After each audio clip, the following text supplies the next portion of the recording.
Welcome to the Young Crones Cafe, where you can get a magic brew full of all sorts of information, both witchy and practical.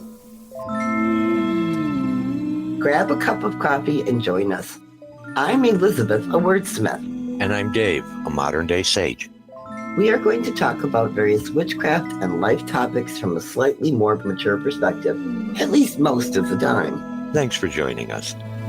Here's a little something extra to get you through until our next episode from the Young Crones Cafe. As I sit here, the birds are chirping around me, and the sun is actually shining.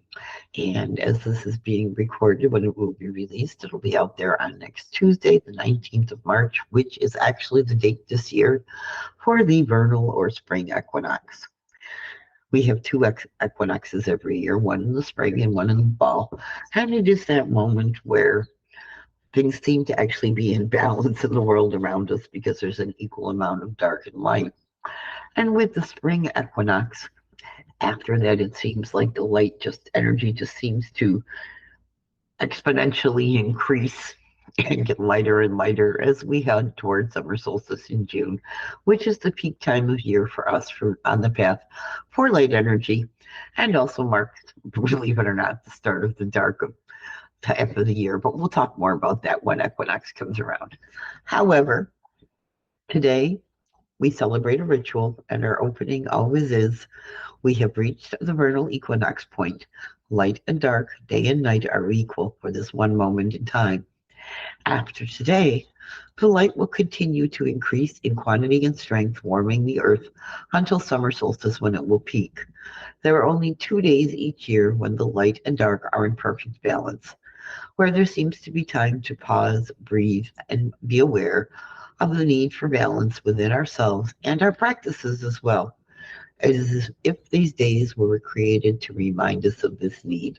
When you think about it, there's only 2 days out of the year where things are in quote-unquote perfect balance. So we know that in our lives, things are never going to be in perfect balance. But today's our day to take a few minutes and pause and reflect on the sacred three of body, mind, and spirit.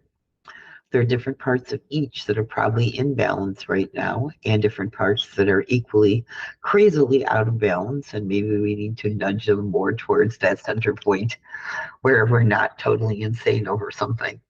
I know I've been an emotional wreck the last several days dealing with some stuff with teenagers, and I recognize in myself that I need to take a step back a few minutes, meditate, calm down before I go back to deal with more mess. So in any event, take a few minutes for yourself today. Look for that balance.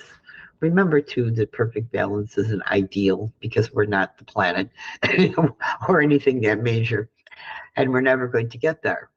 But it's a nice goal to shoot for. Look for yourself. Congratulate yourself where you are in balance, and just see where you can make a few nudges, even in one area where you might be a little out of balance. But in the meantime, happy spring. Well, it looks like the coffee cups are empty for this week. We hope you join us again next Tuesday. But you can find us at our website, 2youngcrones.com. That's the number 2, Young Crones. We'd love to have you join our growing online Discord community. Check out our new Patreon presence. Just look for Young Crones Cafe. Through Patreon, you'll be able to make it to our Discord. We are also Young Crones Cafe on Twitter and Facebook.